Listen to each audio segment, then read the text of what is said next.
Hi, everybody. Welcome to my homestead and welcome to my channel. My name is Jared. If you haven't already, please make sure to subscribe. It's getting to be more and more the case these days that I'm getting ready to do a new video and then a text or an email comes in, or I check X and then something's going on. And I was looking at X and it looks like things are heating up even more as we wait for this attack from Iran and its proxies. Seems like it's going to be really soon. Maybe by the time you watch this, it'll be happening. So I want to go through some posts on X and then remind everybody of a few, I think, interesting facts about this war, things that we should remember and consider. Okay, so this is from OSINT Defender. A news anchor with Iranian Channel 3, quote, "In coming hours, the world will witness extraordinary scenes and very important developments." Well, I guess we'll have to wait and see. That's not what happened last time. There has been a lot of saber rattling during the course of this war. So that may or may not be the case. It will be historic. In April, we had the first ever direct attack on Israel from Iran. This will be the second, and it seems like it will be larger. And I feel like there's a whole lot more potential for escalation with this one. All right, let's go on to the next one. This is from Sprinter. Houthi leader. These are the guys from Yemen. Quote, "Today will go down in history." Tammuz Intel. Iranian channels are indicating that a big event will occur in upcoming hours. And then UKR report. Iranian media, quote, "Everyone is waiting for the order from the religious leader." And of course, that's referring to Ali Khamenei, the Grand Ayatollah of Iran. So it sounds like if that's to be believed, it looks like they're ready to go. Let's see, what time is it in Israel? At the time that I'm making this, 5:34 p.m. Central Time. It is 1:34 a.m., so it is nighttime over there. And I think that's when you would expect an attack to occur, is during the night. So, okay, so let's continue. UKR report. Just now, Iranian television channels stopped their normal broadcasts and started playing military marches. I don't know if this is what that's referring to, but there is this kind of like CGI animation with like military hardware, planes, and stuff like that. War intel just in. Iranian media just begun rebroadcasting the Iran-Iraq war anthem in reference to the state of alert in Iran. Okay, so it looks like the propaganda is going. Megatron breaking. The Iranian military is moving military equipment around the country. The Iranians Ministry of Defense asks citizens not to take pictures or videos of military equipment on the roads due to the sensitivity of the situation. Which, of course, that's basically impossible. That was one of the big things in the lead up to the Ukraine invasion. There were all sorts of videos and pictures of the Russians getting ready for the invasion. In that scenario, they were telling the world that they were just doing a large military exercise, but surprise, no, it wasn't. It was actually an invasion. So I don't know. I feel like that's very unlikely, but these are, I think, the typical things that you would expect to see in the lead up to a large operation. Sprinter, Iraqi Hasht al-Shaib, the largest in Iraq, announced full mobilization in preparation for a retaliatory strike against Israel. Okay, so at this point, let's remember what Yoav Gallant said after the war started, that this is a 7-front war. So Yoav Gallant, he's the defense minister of Israel. He talks about this being a 7-front war. And let me pull up my Google Earth. And these are the 7 fronts. Actually, let me zoom out a little bit. So, of course, you have Hamas in Gaza and elsewhere. You have had skirmishes in the West Bank. And then, of course, one of the biggest dangers is Hezbollah in the north. They have already participated in this. They declared the day after the war started on October 8th that they would be supporting Hamas, and they've been, firing rockets and stuff like that. Not anything near to what they're capable of, which For all I know, maybe we'll see that in the next couple days or weeks or months. And then you have the militias in Syria and Iraq, the Houthis down here. They control this part of Yemen, and they have sent drones and stuff up toward Israel. Usually, it seems to me every time I've heard about them attacking Israel, they're usually going after this like port city right here, a lot.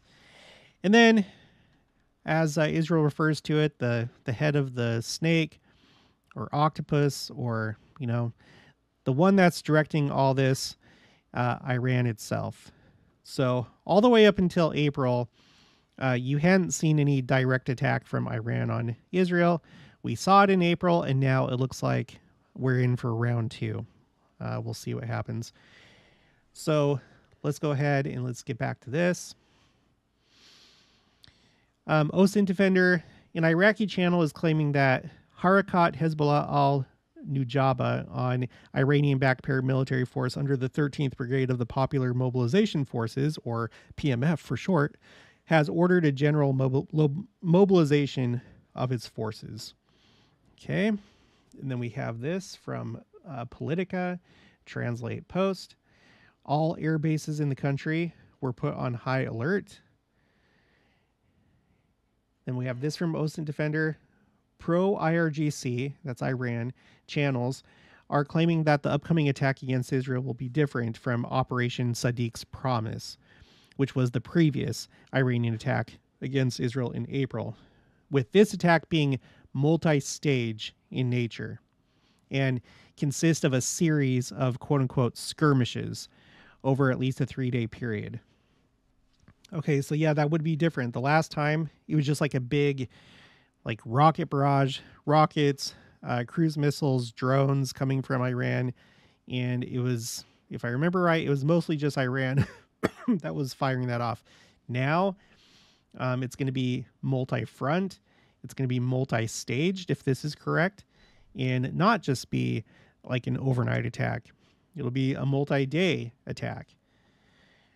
Okay, so one of the differences between the upcoming operation and Sadiq's Promise is that it will be multi-staged, just contrary to the honest promise that after it was finished in the morning, it was announced that the operation was over from our point of view. Contrary to Sadiq's Promise, that's the name of that previous operation, which was a special emphasis on not shifting operations to conflict. This time, however, preparations have finally been made for a series of skirmishes of at least 3 days. So I guess we'll have to wait and see if that's true. I feel like all indications suggest that this is going to be a bigger thing. It's not going to be like April. I think it's going to be dramatically different. And I don't know. There's always the prospect of miscalculating things on either side, hitting too hard, responding too hard. There's also other variables. One thing that I've thought about, I was talking to Jenica about this, is what if they accidentally hit the Temple Mount? Okay. If you go to my Facebook page, I shared a picture on the night of the previous attack, how there were people on the Temple Mount and they were taking pictures and videos of Iranian missiles. Iranian missiles, not Hamas, not Hezbollah, Iranian missiles over the Temple Mount. What if one of those actually hit, you know, the Dome of the Rock or Al-Aqsa Mosque, or just any part of the Temple Mount in general? You know, what if that happens? And in previous attacks from Hamas, in possibly Hezbollah, but I'm pretty sure with Hamas for sure, there have been rockets from them that have gotten close to the Temple Mount, like within a stone's throw away. So what if something like that happens? What if what if Iran or others are successful in like really destroying a military base or the Knesset building or something like that? So that's another thing that could happen if, you know, just the right target is hit. There's all sorts of possibilities. U.S. Defense Secretary Austin has ordered additional warships, including destroyers and cruisers and fighter jets, to the Middle East to bolster defenses. Now, I've reposted this. I'm not going to go over all this, but I just want to show you, according to this account, Ian Ellis, these are U.S. forces right now in the Middle East. You have down here by Iran. Let me see if can I make that bigger? No. Oh, yeah, I can. Sort of. Well, these three blue dots right here is this carrier strike group. It's the Roosevelt carrier strike group. So, you know, aircraft carriers are important. If you know anything about military history, they was a very pivotal thing during the Second World War, and the United States has the most aircraft carriers. Aircraft carriers are essentially floating air bases. That's essentially what they are. So we now have one of those just right off the coast of Iran, if this is right. And then you have all these other ships. In red, you have this WASP amphibious ready group. And it has a ship. I'm not like a Navy expert, but I do know that you have this like smaller type of aircraft carrier. It's not an aircraft carrier, but it can launch different aircraft. I think, if you know better, let me know in the comments, but I think the F-35s can launch from these smaller amphibious warships. I think they're called amphibious assault ships. I can't remember, but I know that helicopters and I believe F-35s can launch from that. And you have that in the Mediterranean approaching Israel right now. And then you have all these other ships. You have support ships. It looks like the U.S. Coast Guard is also there. There's a number of U.S. Coast Guard cutters that are in the Persian Gulf over here in yellow. Okay, so we have those assets there. We also have, of course, military installations on land in different places, and Iran has threatened to attack them if the U.S. is involved this time. From what we covered on this channel, it seems like the success of on the Israeli side during the April attack was because of it wasn't just because of Israel's own defenses, but because the United States and other nations were involved in intercepting those missiles and drones, right? In fact, we covered one video. I'll probably repost it under my community tab for the channel, but we did, maybe I can find it. Let's see. Troy's calling me from the last dispensation. I'll have to call him after this video. On Israel 365 News, sorry, I don't know if you heard the phone ringing or not. Let me just see if I can find it really quick.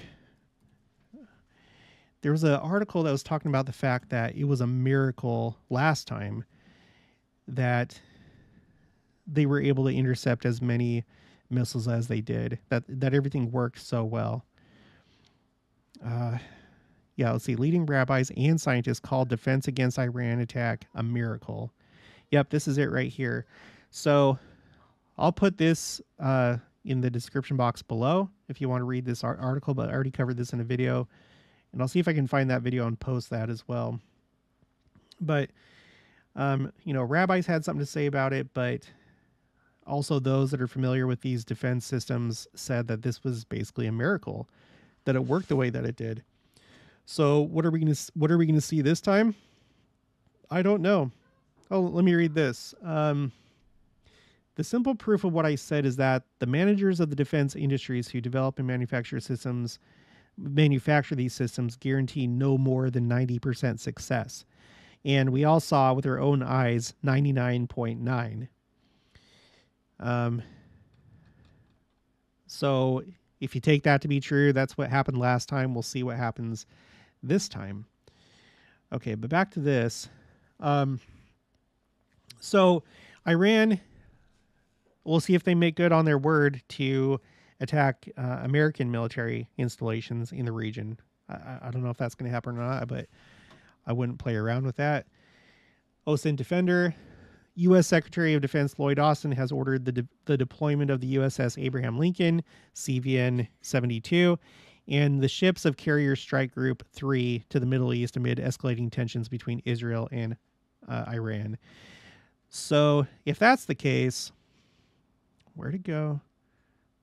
If that's the case, we have the Roosevelt Carrier Strike Group, and then we're going to get another one the Abraham Lincoln Carrier Strike Group. So we'll have two aircraft carriers along with this amphibious assault ship, which is essentially a smaller aircraft carrier that are going to be in that region.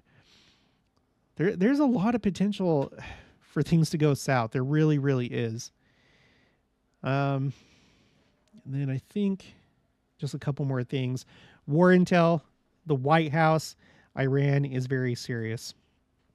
Sorry, I didn't bother to verify where that came from. I'll just take War Intel's word for it that the White House said that. But I don't think it's too hard to believe, do you? Let me know in the comments what you think.